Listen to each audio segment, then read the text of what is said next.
रघुकुल का ये भी कहते हैं कि रघुकुल प्रीत सदा चली आए, प्राण जाए पर वचन न जाए। मारिच जो इन्होंने मारिच जो हिरन बना था तो उसका एक रेफरेंस उनकी मम्मी का नाम ताड़का था, तो उनका रेफरेंस दिया जाता है 14 साल के वनवास से। रावण तो कभी शिव जी का धनुष उठा ही नहीं सकता था, भले ही वो शिव जी का कितना बड़ा भक्त क्यों ना हो, क्योंकि शिव जी के अलावा सिर्फ 3 लोग वो शिव धनुष को उठा सकते थे। और रावण को तो श्राप था, रावण को श्राप मिला था, नल कुबेर ने दिया था कि अब वो किसी भी स्त्री को छुएगा उसकी इच्छा के बगैर तो वो भस्म हो जाएगा। सीता माता का अपहरण नहीं किया था, उसने परछाई के द्वारा अपहरण किया था सीता माता का। कि लंका कभी धरती पे एग्जिस्ट ही नहीं करती थी। तो राजा राजा सभी को, मैं अतुल कुमार डिवोटी डायरीज के एक और नए एपिसोड में आपका फिर से स्वागत करता हूँ। तो आज जो हमारा टॉपिक होने वाला है वो श्री रामायण की मिथ्या पे होने वाला है। तो काफ़ी सारी मिथ्या मानी गई है, काफ़ी ज़्यादा लोग बोलते हैं मिथ्या। सबसे पहले मिथ्या जो सुनी है आप लोगों ने और मैंने भी सुनी है, वो श्री रामचंद्र भगवान जी की कोई बहन भी थी। और काफ़ी लोगों ने सुना है कि और काफ़ी ज़्यादा लोग बोलते हैं कि रावण रावण की जो बेटी थी वो सीता माता ही थी। और सबसे इंटरेस्टिंग फैक्ट जो मैंने सुना है कि लंका कभी धरती पे एग्जिस्ट ही नहीं करती थी। क्या ऐसा है? क्या आपके मन में भी सवाल आए? तो इसी चीज़ को हम आज डिस्कस करेंगे।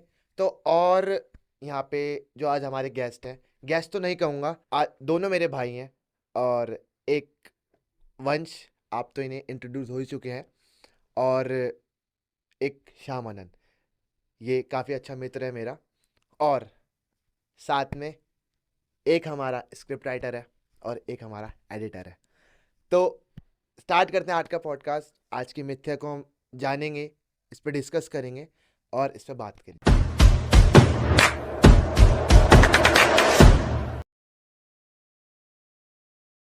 तो जय श्री राम वंश, जय श्री राम। जय श्री राम श्याम आनंद। जय श्री राम।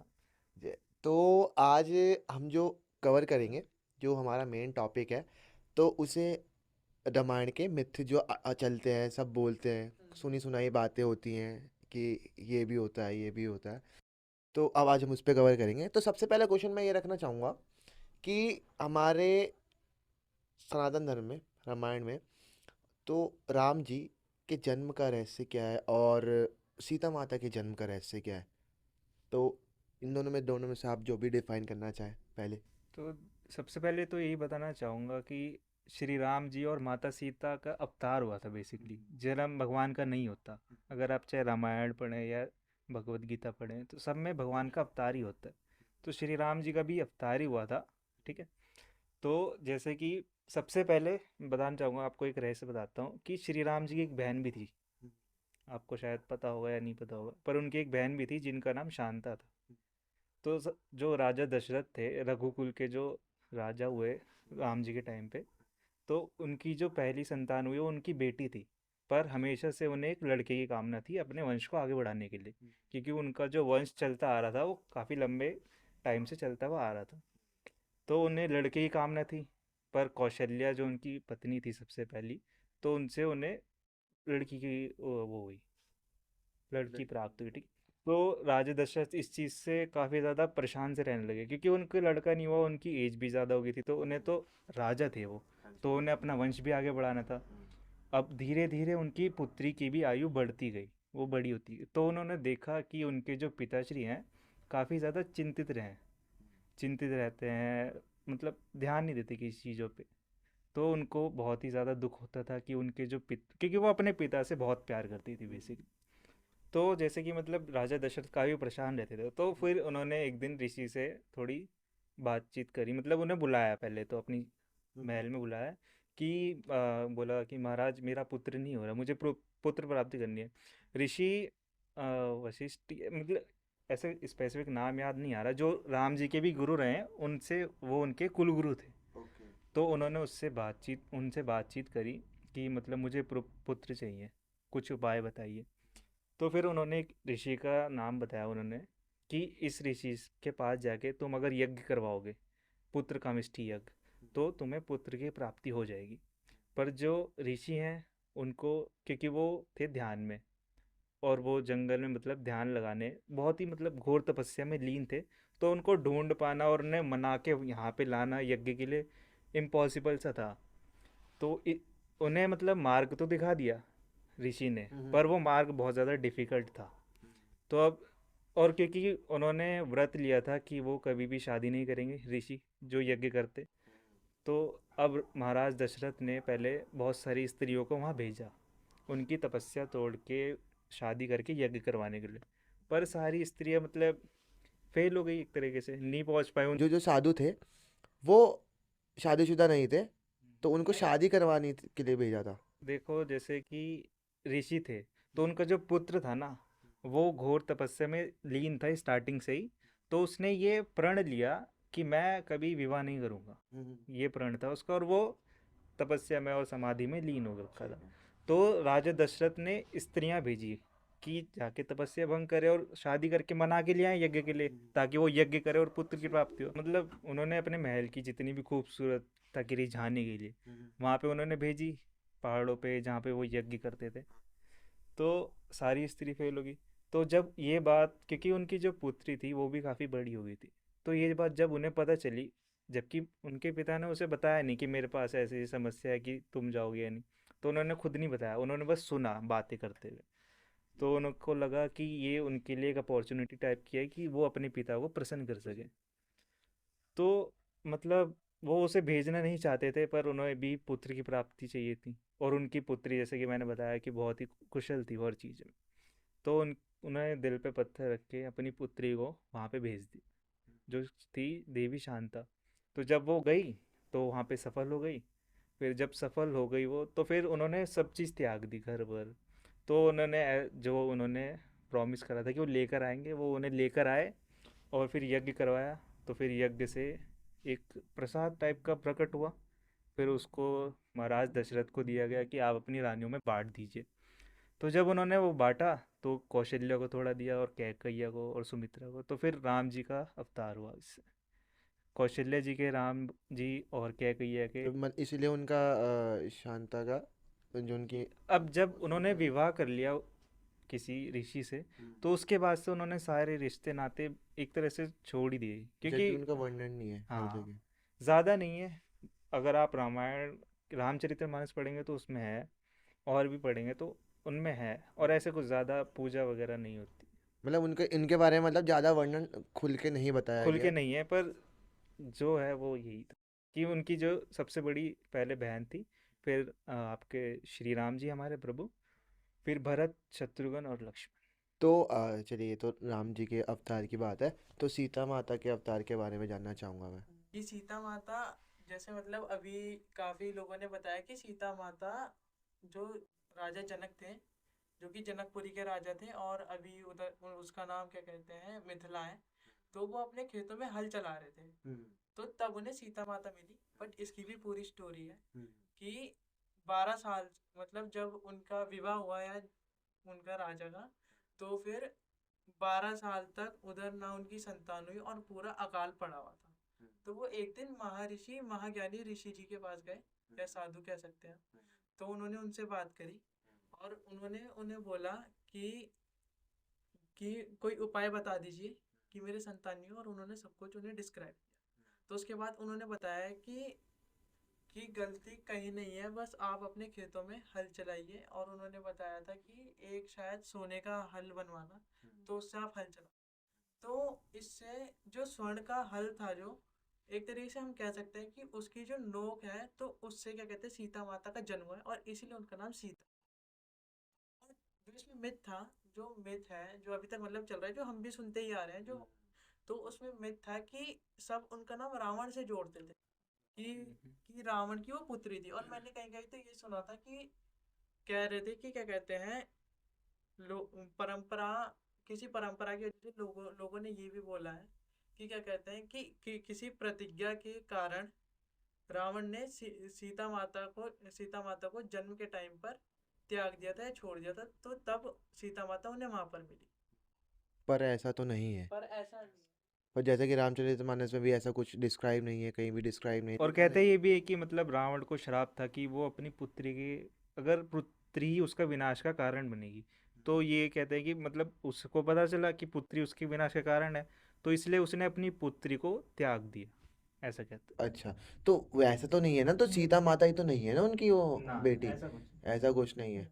तो यही चीज, ये तो मिथ है काफी बड़ी, ये तो बिल्कुल ही, माता ये तो सीता पूरा ने हिल, पूरा सिचुएशन ही हिला देगी कि ये रावण की पुत्री वो, क्योंकि रावण तो एक राक्षस था, राक्षस कुल का था। क्योंकि ऐसा तो सीता माता थोड़ी है, सीता माता माँ लक्ष्मी का अवतार है। तो ऐसा थोड़ी हो सकता है कि एक राक्षस की बेटी वो इन स्वयं सारी देवी हो। स्वयं देवी हो, ऐसा नहीं हो सकता। तो वही चीज, तो काफी अच्छा डिस्क्राइब किया आपने। आगे बढ़ते हैं, तो एक और एक मिथ मैंने सुनी है, मिथ कहेंगे या रियलिटी भी कह सकते हैं, क्योंकि जैसा कि मारिच, जो जिन्होंने मारिच ने जो हिरन बना था, तो उसका एक रेफरेंस, उनकी मम्मी का नाम ताड़का था। तो उनका रेफरेंस दिया जाता है 14 साल के वनवास से, जो राम जी को मिला था। तो उसका क्या है, ये मिथ है कि आपको जोड़ा जाता है या नहीं है? इसका जो स्पेसिफिक आंसर जो होगा ये है कि मतलब जो ताड़का थी एक मतलब वो लेडी है, ठीक है, राक्षसी। तो जब राम जी मतलब बड़े हो रखे थे, योग अवस्था मतलब बड़े हो गए जब, तो उस टाइम पे वहाँ पे राक्षसों ने कुछ आतंक सा मचा रखा था, मारीच और सुबाहु ने आतंक मचा रखा था अयोध्या के आसपास के सुबह नगर। उनके भाई थे। हाँ, मारीच का भाई था सुबाहु। तो अयोध्या के आसपास और जो वहाँ का रास्ता था आने जाने का किसी दूसरे शहर में, तो उस रास्ते पे जो भी ऋषिगण और जो तपस्या कर रहे उन सबको परेशान कर रहा था। तो उसमें एक ऋषिगण थे, ऋषि विश्वामित्र, जिन्होंने राम जी को शिक्षा दी और शस्त्र अस्त्र का ज्ञान दिया। तो वहाँ पे वो बहुत ज़्यादा आतंक मचाने लगा, और जो ताड़का थी बहुत ही ज़्यादा सुंदर और बहुत ही पावरफुल राक्षसनी थी वो। तो उसका आतंक इतना ज़्यादा फैल चुका था, और उसको जो मार सकते थे उसको भी कुछ श्राप था कि ऐसे ऐसे, ऋषि वगैरह तो शस्त्र चलाना जानते नहीं, वो सिर्फ ज्ञान दे सकते हैं, मार नहीं सकते। तो अब जब ऋषिगण सारे परेशान हो गए, उन्होंने सुबाहु और मारीच ने पहले ऋषिगणों को मारा, और फिर मतलब किडनैप कर लेते, मतलब कैद बना लेते, और फिर खा लेते हैं, राक्षस है खा लेते हैं, भोजन बना लिया, या फिर और भी बहुत सारे काम, मतलब टॉर्चर करना। टॉर्चर वगैरह, मारना, बेसिक मारना, और फिर खाना खा लेते थे वो तो, क्योंकि वो राक्षस है तो इंसान ही खाते थे वो तो, ठीक है। तो फिर जब उन्होंने उसको किडनैप कर लिया ऋषि उन लोगों को, और जब विश्वामित्र जी बहुत ज़्यादा परेशान हो गए, तो उन्होंने जो बचे थे थोड़े बहुत ऋषिगण, उन्होंने उसे उन सबको एक गुप्त स्थान पे रखा, और जो वहाँ के थोड़े से लोग थे गांववासी, वहाँ पे उन्होंने उनको वो दिया। हाँ, और फिर वो खुद चले गए अयोध्या, क्योंकि उन्हें पता था कि अयोध्या में श्री राम जी और लक्ष्मण जी और चार भाई जो कि कुशल योद्धा हैं, अभी अभी गुरुकुल से शिक्षा प्राप्त करके राज्य में आए थे, और वो कुशल योद्धा भी थे। तो उन्होंने ये चीज़ सुनी थी, खबरी रहते हैं वहाँ पे जो गुप्तचर जो रहते हैं, तो उनसे उनको ये पता चला था। तो जब वो गए, फिर विश्वामित्र जी वहाँ गए, तो जो राजा दशरथ थे उनका, उनके बेटे बड़ी ही मुश्किलों से हुए, जैसे कि मैंने पहले ही बताया।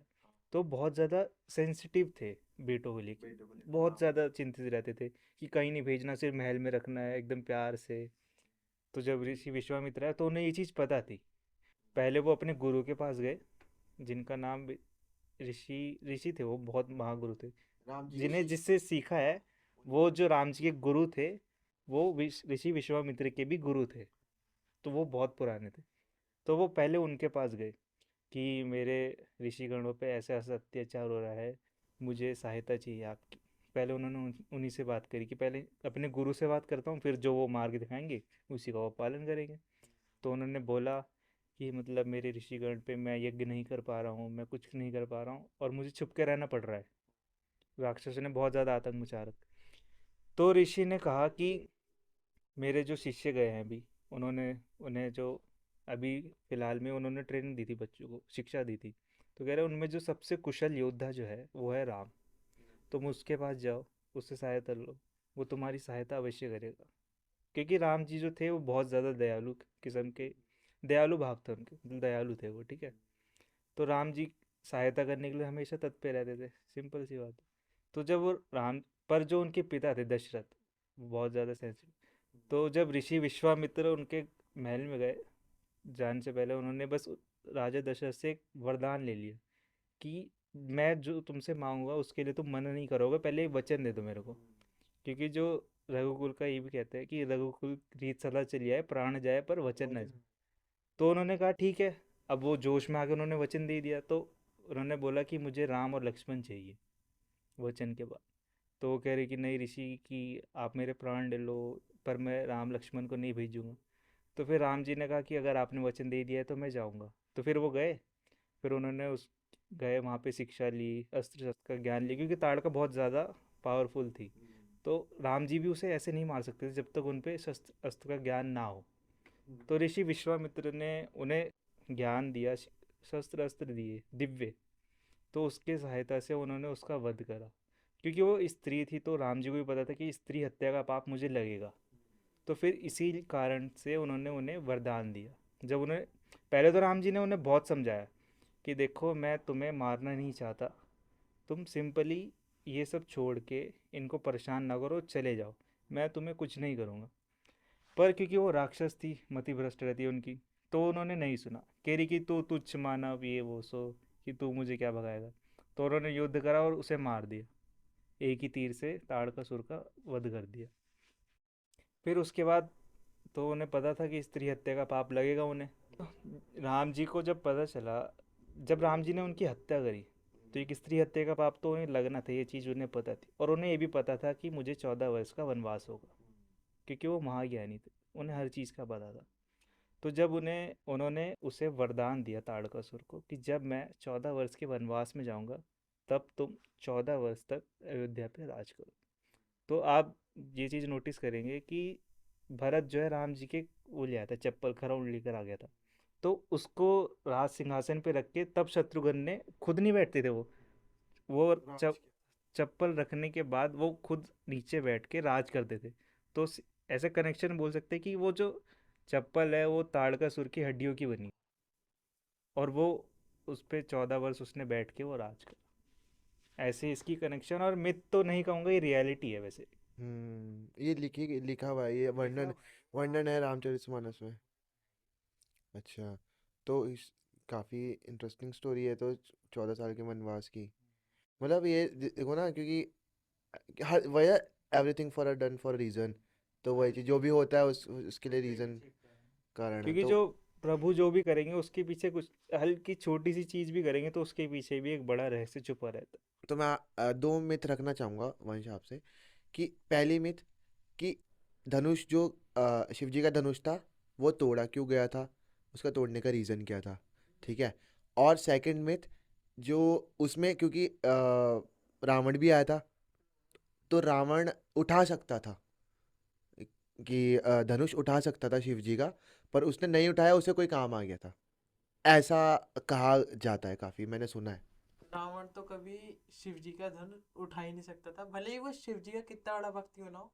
क्योंकि शिव जी के अलावा सिर्फ 3 लोग वो शिव धनुष को उठा सकते थे, परशुराम भगवान, राम भगवान और सीता माता। ठीक है। और जो अब आपने पहले मिथ की बात करी है कि धनुष तोड़ा क्यों गया था, तो जो निमंत्रण भेजा गया था राजा जनक के द्वारा सीता माता की स्वयंवर का, वो हर राज्य में हर राजा के पास पहुंचा। तो उधर पूरे ब्रह्मांड के तो नहीं कहूंगा, जितने मतलब राजा थे सब उस स्वयंवर में पहुंचे। तो उनमें से एक रावण भी था।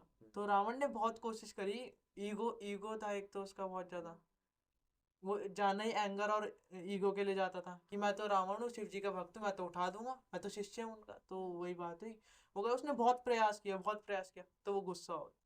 तो फिर ना वो सीता माता पे आरोप लगाने लग गया, अपशब्द बोलने लग गया कि तुम तो इन्हें इसे कचरे के डब्बे से उठा कर लाए हो, अनाथ है, ये तो पड़ी हुई मिली थी। तो उन सब के चलते वहाँ पे काफी ज्यादा बहस होने लग गई सबके अंदर कि अब तो युद्ध होगा, ये है कि जो भी युद्ध जीतेगा तो वो सीता माता से वो शादी करे। तो इतने में राम भगवान आए, राम भगवान ने देखा पूरी सभा तो खंडित हो चुकी है।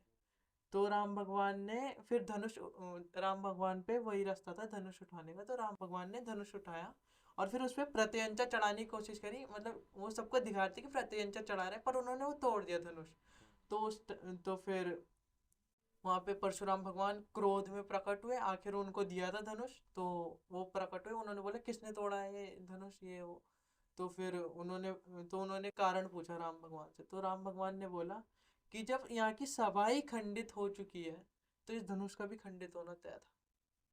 तो वहां पे भी उन्होंने स्त्री का मान दिया कि उस धनुष की वजह से उनका अपमान हो रहा था काफी ज्यादा। लोग कहते तुमने झूठी सभा बुलाई कि जब कोई योग्य नहीं था कि ये धनुष उठाने के लिए। तो उसी के चलते भगवान राम ने उस धनुष को तोड़ा और फिर उनका विवाह सीता माता से हुआ।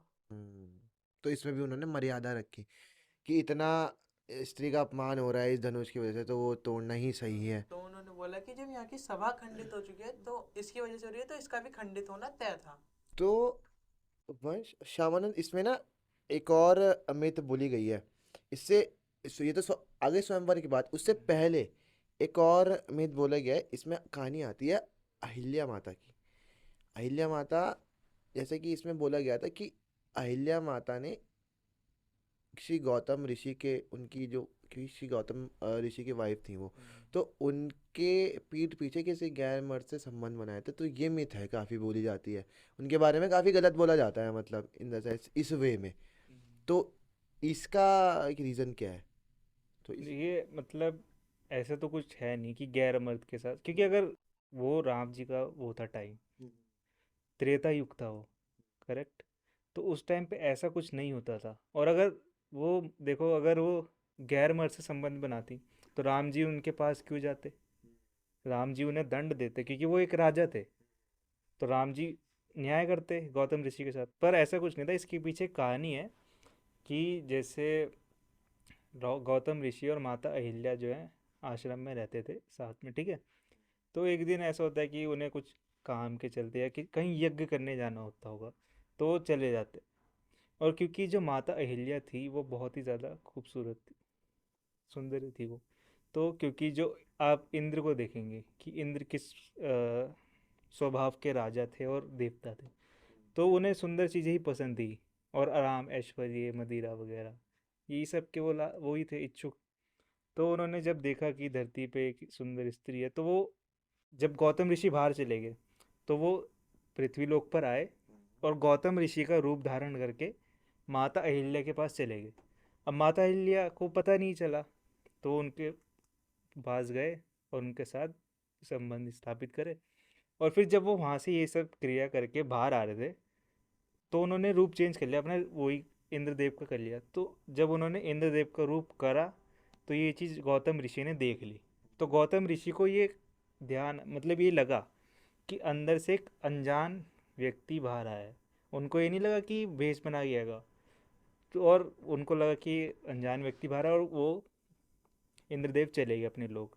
तो गौतम ऋषि अपने उसमें आश्रम में आए। और क्योंकि गौतम ऋषि बहुत ही ज़्यादा क्रोधी किस्म के इंसान थे उस टाइम तक, तो आए एकदम से। उन्होंने देखा कि उनकी पत्नी जो है मतलब अपनी केश वगैरह संवार रही थी, ठीक कर रही थी। तो उनको लगा कि इन्होंने गैर मर्द के साथ संबंध बनाए मेरे पीठ पीछे। तो उन्हें ये सोचा और उन्हें बहुत ज़्यादा गुस्सा आया। तो उन्होंने उन्हें श्राप दे दिया डायरेक्टली, कुछ नहीं सुना। तो अगर आप न्याय करेंगे तो दोनों साइड की बातें सुनेंगे। एक साइड देख के उन्होंने डायरेक्ट उन्हें श्राप दे दिया कि तुम क्षय हो जाओगे, तुम पत्थर के बन जाओगे। तो जैसे ही वो पत्थर की बने तो उन्हें थोड़ी देर बाद आभास हुआ, इंद्र जी आए। फिर थोड़ी देर बाद उन्हें खुद से आभास हुआ कि मैंने गलत करा। तो फिर उन्होंने कहा कि शराब तो मैंने दे दिया, अब मैं उसे वापस तो नहीं ले सकता। तो उन्होंने उन्हें शराब को ठीक करने का उपाय भी बताया कि जब कोई पुण्य आत्मा, एक पुण्य पुरुष वहाँ पर आएगा, अहिल्या की कहानी सुनेगा और उस सुनने के बाद भी आश्रम में आएगा और माता अहिल्या को स्पर्श करेगा, तो अहिल्या जी जो है शराब मुक्त हो जाएंगी। तो मतलब उन्होंने गुस्से में करा। और अहिल्या जी ने किसी गैर मर्द के साथ संबंध नहीं बनाया, उन्होंने अपने पति के साथ ही संबंध बनाया। उनके साथ छल हुआ एक तरीके से। इंद्र जी ने गौतम ऋषि का रूप धर के उनके साथ छला। तो इसलिए गौतम ऋषि ने इंद्र जी को भी श्राप दिया था कि उनके जो है पूरे शरीर में दाने फोड़े टाइप के हो जाएंगे। तो उनको भी श्राप मिला था इस चीज़ के लिए। तो ये मिथ है, एक टोटली मिथ है कि माता अहिल्या ने किसी गैर मर्द के साथ संबंध कर। तो वो पूरी वही चीज़ ना मिथ ही है कि मतलब उन्होंने, ऐसा तो नहीं हो सकता दौरान उस दौरान कि ऐसा कुछ चल रहा हो। और उस दौरान भी क्या ये कहेंगे कि वो एक ऋषि पत्नी थी और वो एक मर्यादा मतलब अपने पति को ही सब कुछ हाँ, मानना, तो क्योंकि उस टाइम की जो मेंटालिटी रहती थी और जो मतलब स्त्रियां वगैरह रहती थी, वो बहुत ही ज़्यादा निष्ठा भाव से रहती थी। जो पति है वही देवता है, भगवान है, उसी की पूजा करते, यही था। और ये टोटली मिथ है। और काफ़ी इंटरेस्टिंग है कहानी। तो मुझे पता, मतलब ऐसा है कि पता इन द सेंस थोड़ा बहुत कि सुन लिया तो, पर नहीं, पर प्रॉपरली आज पता लगी कि ऐसा था कि मिथ, तो वैसे तो मिथ ही, क्योंकि मेरे को तो मिथ ही लगती थी, क्योंकि इस इतना इस टाइम का कुछ, उस टाइम का त्रेता में तो ऐसा नहीं। द्वापर में एक बार को हम जा सकते हैं कि ऐसा कुछ चेंज चेंज, तो एक बार को हम फिर भी 1% कह सकते हैं कि द्वापर में ऐसा हुआ हो, पर ऐसा तो मेरे को नहीं लगता कि पर ये वैसे मेन चीज़ तो कलयुग में ही शुरू हो रही है। शुरू क्या हो रही है अब, हो ही रहा है हो ही डेली रहा है बस। बस डेली डेली। तो वंश, जैसा कि हमारे इसमें रामायण में एक मिथ है कौशल्या माता के बारे में, जैसे जैसे कि हम अब स्टेप वाइज ले रहे हैं, तो इसमें एक, अब जैसे शादी हो चुकी है राम भगवान की, तो इसमें एक केकई माता का मिथ आता है कि केकई माता इतना प्यार करती थी राम भगवान से, तो राम भगवान को ही उन्होंने वनवास क्यों भेजा? वो प्यार तो सभी करते थे राम भगवान के, आफ्टर ऑल सबसे बड़े, मतलब घर के सबसे बड़े बेटे थे। तो वो भी प्यार करती थी, कि वो भी बोलती थी कि क्या कहते हैं, तू मेरा पुत्र क्यों नहीं हो, यूं करके। तो फिर जब बात आई, महाराज दशरथ ने बोला कि हम, कि मैं श्री राम को राजा बनाऊंगा। तो फिर उसमें जो केकई माता थी, उनके मन में वो हो गया कि क्या कहते हैं कि ये बड़ा है, ये राजा बन जाएगा, और फिर मेरे लड़के भरत पर हुक्म चलाएगा। तो इसीलिए जो आपने सुना होगा कि उनके दो वरदान रह रखे थे, तो उन्होंने महाराज दशरथ से वो दो वरदान मांगे कि एक भरत राजा बनेगा और दूसरा राम भगवान को 14 वर्ष का वनवास मिलेगा। ठीक है। तो इसीलिए उन्होंने वो चीज नेगेटिव में ले गए कि ये मतलब लक्ष्मण भरत और शत्रुघ्न पर अपना हुक्म चलाएंगे, और ये तो छोटे भाई, ये तो मान लेंगे। तो इसलिए उन्होंने बोला कि राज सिर्फ मेरा बेटा करे और बाकी ये सब उसकी आज्ञा माने। तो थोड़ा ऐसे वो नेगेटिव वे में सोचकर, तो उन्होंने उन दो वरदानों का कह सकते हो फायदा उठाया, लाभ उठाया। तो इसमें श्यामानंद कुछ कहना चाहेंगे आप? जैसे कि इन्होंने जो स्टोरी बताई करेक्ट है, पर इसमें बीच में जो है, मतलब जो जिस टाइम पे उनकी मति भ्रष्ट हुई थी, वो मतलब एक देवताओं का बिछाया हुआ जाल बोल सकते हैं। क्योंकि वो उस टाइम पे जो कैकेयी थी वो मनुष्य योनि में थी, तो उनकी मृत्यु भ्रष्ट की गई थी देवताओं द्वारा। क्योंकि अगर राम जी देखो 14 वर्ष के वनवास में नहीं जाते तो रावण कैसे मरता, अगर रावण नहीं मरता तो स्वर्ग कैसे बचता। तो ये रीज़न था, क्योंकि अब कैकेयी जो थी वो राम जी से बहुत ज़्यादा प्यार करती थी, कौशल्या से भी ज़्यादा प्यार कैकेयी करती थी। इतना ज़्यादा प्यार करती तो वो कैसे भेजती उन्हें। तो एक टाइम पे देवताओं ने, बोला जाता है कि सरस्वती को भेजा, क्योंकि सरस्वती ज़बान पे रहती है, ठीक है, तो वो कुछ भी कर सकती है, अच्छा बुरा। तो उन्होंने वो भ्रष्ट करने के लिए भेजा, किसके द्वारा, मंथरा के द्वारा। तो मंथरा ने उनके कान भरे कि तुम्हारा बेटा भरत है, राम नहीं। राम पे मत जाओ, बार बार राम से तुम बहुत प्यार करते हो, उससे मत करो। जिस दिन वो राजा बनेगा सबसे पहले अपनी माँ को सुनेगा, तुम्हें नहीं। तुम्हें दासी बना देगा, तुम्हारे बेटे से काम करवाएगा, और तुम सबको हो सकता है राज्य से भी बाहर निकाल दे। तो राम से प्यार मत कर। तो उतने छोटे से टाइम के लिए उनकी मति भ्रष्ट करी। दो वरदान थे उनके पास, उसके ज़रिए वो उसे पूरा करवाया। दशरथ जी मर जाते, ये भी पता था उन्हें क्या कहिए को, पर बुद्धि भ्रष्ट हो गई। प्यार तो दशरथ से भी करती थी, पर बुद्धि भ्रष्ट हो गई तो कुछ नहीं सूझा। वो सीधा बोल दे कि वनवास चाहिए तो चाहिए। राम जी ने उनसे पूछा कि माता कि आप तो मतलब मुझे इतना प्रेम करते हो, तो ऐसा क्यों। तो उन्होंने उनकी आंखों में नहीं देखा और सीधा इग्नोर करके सीधा बोल दिया कि मैं तुम्हें सिर्फ वनवास में देखना चाहती हूँ बस। राम जी को बोला था, पर राम जी के आज्ञाकारी भाई लक्ष्मण बहुत प्रेम करते थे उनसे, भरत भी करते थे, शत्रुघ्न भी। पर लक्ष्मण और राम जी का एक अलग ही अटैचमेंट था, तो उनके साथ चल दी। सीता माता ब्याह कर आई थी, तो उन्होंने कहा जहाँ मेरे स्वामी जाएंगे मैं भी वहीं जाऊँगी। तो वो फिर वो साथ में गए, और फिर उसके बाद जो आगे की कथा है धीरे धीरे बताएंगे। आगे की अब धीरे धीरे बढ़ेंगे ना, आगे स्टेप धीरे वाइज। धीरे पूरे पॉडकास्ट में आज रामायण की बात होगी। हाँ। तो इसमें ना एक और, अब जैसे कि हम आगे बढ़ रहे हैं, स्टेप वाइज बढ़ रहे हैं, तो अब जैसे कि अब रावण पे आते हैं। जैसे कि अब रावण अपहरण करने आता है जैसे कि माता सीता का, तो माता सीता का अपहरण होता है।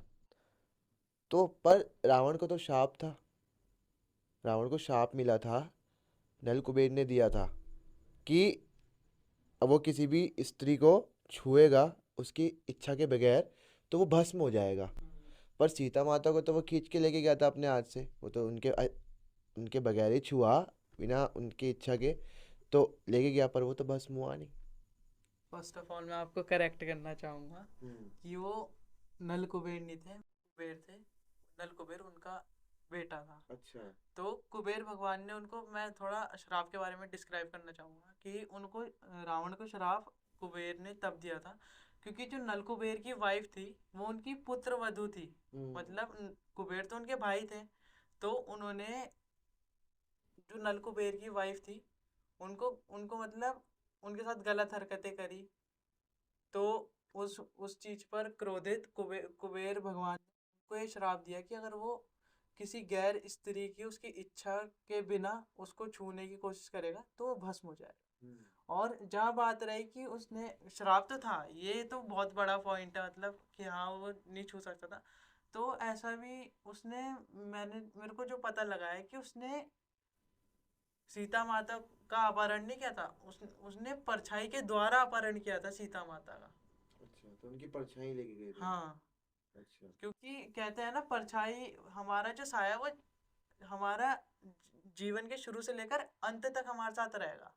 तो मतलब उस टाइम तक कितनी ज्यादा एनर्जी थी, मतलब पॉजिटिविटी नेगेटिविटी बहुत अपनी अलग अलग चरम सीमा पर थी, बहुत हाई लेवल पे।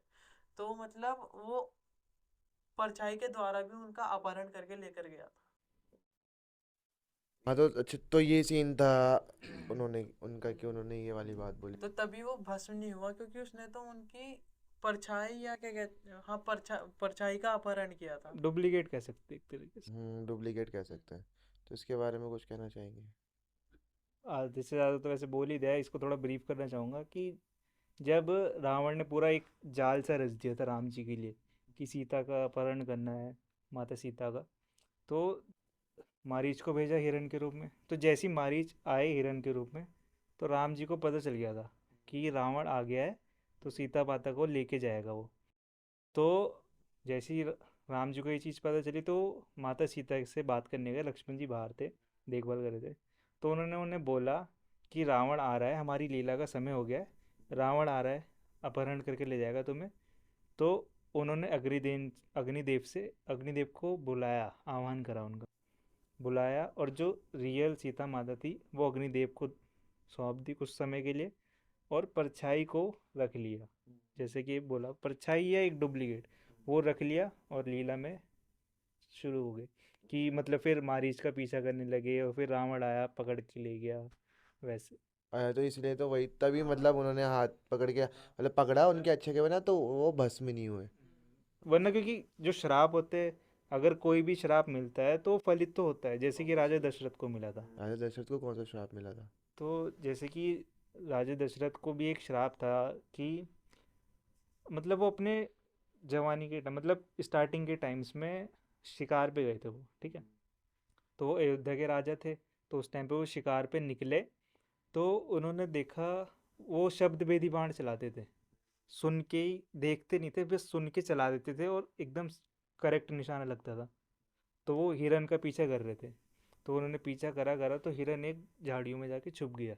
पर वहाँ हिरन नहीं था, वहाँ शरवण थे, जो अपने अंधे माता पिता को तीर्थ यात्रा करा रहे थे। पानी भरने के लिए आए थे झरने के पास, पानी भर रहे हैं, तो उनको लगा कि वहाँ हिरन है। पेड़ की थोड़ी सी आवाज़, झाड़ियों की आवाज़ आ रही थी, तो उनको लगा वहाँ पे हिरन है। तो उन्होंने शब्द भेदी बाण छोड़ा, तो वो जाके शरवण को लग गया, और वो इंस्टेंट डेथ, वो मर गया वहाँ पे। फिर उन्होंने देखा कि श्रवण के जो है माता पिता भी हैं, वहाँ पे उन्हें बुला रहे हैं, श्रवण श्रवण कर रहे हैं। तो वो पानी भर रहे थे, पानी लेके गए, पिलाया, चुपचाप बैठे थे, पिलाया पानी। तो उनके माता पिता को पता चल गया कि ये मेरा बेटा नहीं है, ये कोई और है। तो उन्होंने चिल्लाया कि कौन हो तुम, ये वो सो। तो उन्होंने बोला कि मैं राजा दशरथ हूँ, और गलती से मेरे तीर के ज़रिए आपके पुत्र की हत्या होगी।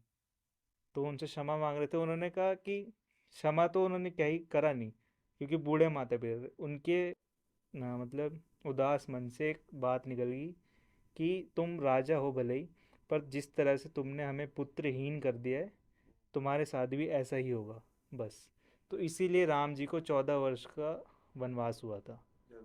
वियोग। और ये बात उन्हें हमेशा चिंतित करती थी कि राम जी को कुछ हो ना जाए। सबसे ज़्यादा प्यार उन्हीं से करते थे, तो इसलिए राम जी को कुछ हो ना जाए या उनकी डेथ ना हो जाए, तो इसका डर रहता था। पर उन्हें वनवास हुआ, और वनवास के टाइम पे ही दशरथ जी की वो भी हो गई थी, मृत्यु। उनके वियोग में हो गई थी मृत्यु एक तरीके से, तो उन्होंने भी अपना शरीर त्याग दिया। तो जैसे कि अभी हम वंश से बात कर रहे थे रावण के बारे में, तो अभी हम जैसे रावण के बारे में थोड़ा और डिस्क्राइब करना चाहेंगे कि क्या है। महाज्ञानी महर्षि विश्रवा का बेटा था रावण। वेद पुराण संस्कृत श्लोक उसे सबका ज्ञान था। वो चाहता था दुनिया का सबसे बड़ा संत सबसे बड़ा साधु बन सकता था, बट पर उसकी एक कामना थी, धन की दुनिया पर राज करने की, जो कि उसे क्या कहते हैं, उसकी मतलब लालसा थी उसे। फिर उसने काफ़ी घोर तपस्या करी, देवों की काफ़ी सारे वरदान पाए, बट उसको जो वरदान चाहिए था वो था अमरता का, वो उसे नहीं मिला। फिर ब्रह्मा जी ने उसे एक और वरदान दिया, अमरता का वरदान ना देकर, कि उसकी जो 10 सोच थी उस पे, जो वो उसके 10 सरों में परिवर्तित हुई। तो इसमें हम देखिए, इसे हम अभी एंड तो नहीं कर रहे हैं इसके पार्ट्स, क्योंकि इसमें काफ़ी ज़्यादा मिथ्स हैं और काफ़ी ज़्यादा बातें होती हैं रामायण के बारे में। तो इसे हम काफ़ी 2 या 3 पार्ट्स में कवर करने वाले हैं। तो हम इसके पार्ट्स का वेट भी करिएगा, क्योंकि इसमें काफ़ी ज़्यादा हम बातें अभी अभी तो सिर्फ हमने आधी ही रामायण को हमने कवर किया है, जिसमें इतनी सारी मिथ्स निकल के आएगा, इतना बड़ा पॉडकास्ट खींच चुका है। और आगे नेक्स्ट पॉडकास्ट रावण के बारे में भी लेंगे, रावण का स्वभाव, रावण के 10 सिर, और काफ़ी ज़्यादा इसमें बातें होती हैं। और अभी तो अगर रामायण की बात हो रही है, तो फिर अगर हनुमान जी की बात ना हो तो ये पॉडकास्ट तो सफल नहीं होगा। तो इसलिए हनुमान जी की काफ़ी सारी मिथ्स हैं, हनुमान जी के बारे में भी बात करेंगे। तो अभी फ़िलहाल के लिए हम इस वाले एपिसोड को यहाँ पे एंड करते हैं। तो एंड करने से पहले, तो जिस दिन हम ये शूट कर रहे हैं, तो इस दिन काफ़ी भले इंसान, अच्छे इंसान और काफ़ी रईस इंसान भी बोलूँगा, दिल से भी और पैसों से भी, तो उनका श्रीमान रतन टाटा जी का देहांत हो गया है। तो उनके लिए मैं कामना करूँगा और राधा रानी से बोलूँगा कि उनकी आत्मा को शांति दे। और ओम शांति बोल के हम इस पॉडकास्ट को एंड करते हैं।